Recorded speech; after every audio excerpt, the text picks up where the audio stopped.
Iran ইসরায়েলের সংঘাতের জেরে উত্তপ্ত মধ্যপ্রাচ্য। আশঙ্কা করা হচ্ছে এই সংঘাত গড়াতে পারে তৃতীয় বিশ্বযুদ্ধে। কিন্তু আপনি জানলে অবাক হবেন, এই চিরশত্রু দুই দেশ একসময় ছিল ঘনিষ্ঠ বন্ধু। কিন্তু এমন বন্ধুত্ব কিভাবে রূপ নিল চিরবৈরিতায়? এই উত্তপ্ত পরিস্থিতির পেছনেই বা ইতিহাস কি বলে? এইসব তথ্য জানাবো আজকের প্রতিবেদনে। সঙ্গে আছি আমি শারমিন নিশু। 1979 সালের আগ পর্যন্ত ইরান ও ইসরায়েলের সম্পর্ক ছিল যথেষ্ট বন্ধুত্বপূর্ণ। শাহ মোহাম্মদ রেজা পাহলভির নেতৃত্বাধীন ইরান তখন মধ্যপ্রাচ্যে যুক্তরাষ্ট্রের ঘনিষ্ঠতম মিত্র ছিল। আর ইসরায়েল, যদিও মুসলিম বিশ্বের অধিকাংশ দেশ তাকে স্বীকৃতি দেয়নি, তবুও ইরানের সঙ্গে কৌশলগত মৈত্রী গড়ে তোলে। আর ঠিক এই সময়েই ইরান ইসরায়েলকে দ্বিতীয় মুসলিম দেশ হিসেবে স্বীকৃতি দেয়। বাণিজ্য, সামরিক, এমনকি গোয়েন্দা তথ্যের ক্ষেত্রেও দুই দেশের মধ্যে চলে সহযোগিতা। ইরানের রাজতন্ত্রের অবসান ঘটে 1979 সালে আয়াতুল্লাহ খামেনির নেতৃত্বে ইসলামী বিপ্লবের মাধ্যমে। নতুন ইসলামী প্রজাতন্ত্র পশ্চিমা সাম্রাজ্যবাদ ও বিশেষত ইসরায়েল বিরোধিতাকে রাষ্ট্রীয় আদর্শে পরিণত করে। খামেনি নিজেই বারবার ইসরায়েলের অস্তিত্ব অস্বীকার করে বক্তব্য দিতে থাকেন। ইরান সরকার দ্রুতই ইসরায়েলের সঙ্গে কূটনৈতিক সম্পর্ক ছিন্ন করে এবং তেহরানে অবস্থিত ইসরায়েলি দূতাবাস ফিলিস্তিন মুক্তি সংস্থার হাতে তুলে দেয়। এই পদক্ষেপ মধ্যপ্রাচ্যে ইরানের অবস্থানকে নতুনভাবে সংজ্ঞায়িত করে। এরপর থেকেই শুরু হয় দুই দেশের মধ্যে বৈরিতা।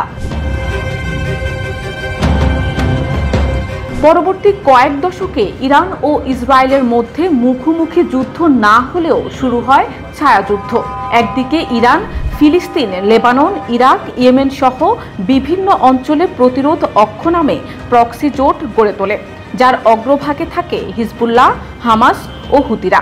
অন্যদিকে ইসরায়েল ইরানের পারমাণবিক ও সামরিক অগ্রযাত্রা রুখতে সক্রিয় হয়ে ওঠে। অভিযোগ রয়েছে, ইসরায়েল ইরানের পরমাণু গবেষণা কেন্দ্রগুলোর বিরুদ্ধে সাইবার হামলা চালায়, বিভিন্ন সময়ে হত্যার মাধ্যমে ইরানি বিজ্ঞানীদের টার্গেট করে এবং সিরিয়া বা লেবাননে ইরানপন্থী গোষ্ঠীর ঘাঁটি ধ্বংসে নিয়মিত হামলা চালায়। 2020 সালের পর থেকে এই ছায়াযুদ্ধ আরও বাড়তে থাকে। ইরানি সামরিক বিজ্ঞানী মোহসেন ফাখরিজাদেহকে হত্যা করা হয়, যার পেছনে ইসরায়েলের হাত রয়েছে বলে দাবি করে তেহরান। একই সময়ে ইসরায়েলের গোয়েন্দা সংস্থা মোসাদের হাতে ইরানের গোপন পারমাণবিক সংস্থার দলিলপত্র পাচারের অভিযোগও উঠে আসে।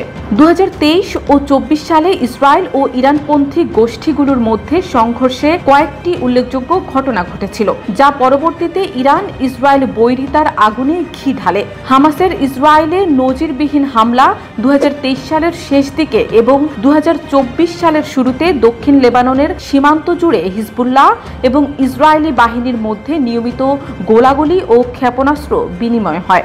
2024 সালে সিরিয়ায় বেশ কয়েকবার ইসরায়েল ইরানপন্থী মিলিশিয়া ঘাঁটিতে বিমান হামলা চালায়।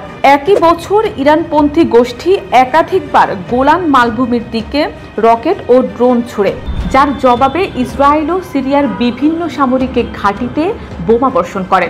আর 2025 সালের মাঝামাঝিতে এসে এই সংঘাত রূপ নেয় সরাসরি রাষ্ট্রীয় হামলায়।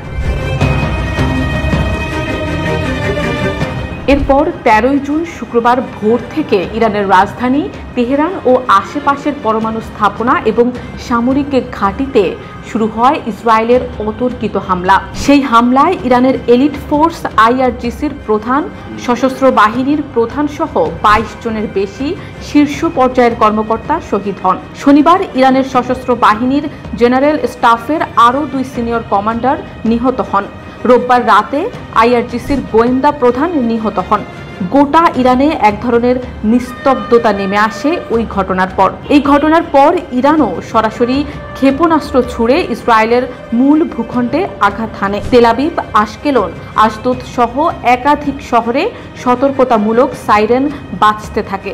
সাধারণ মানুষ ছুটে যায় আশ্রয় কেন্দ্রে। আর ঠিক এভাবেই দুই দেশের মধ্যে সংঘাত আর গোপনে নয়, সরাসরি রূপ নেয় যুদ্ধে।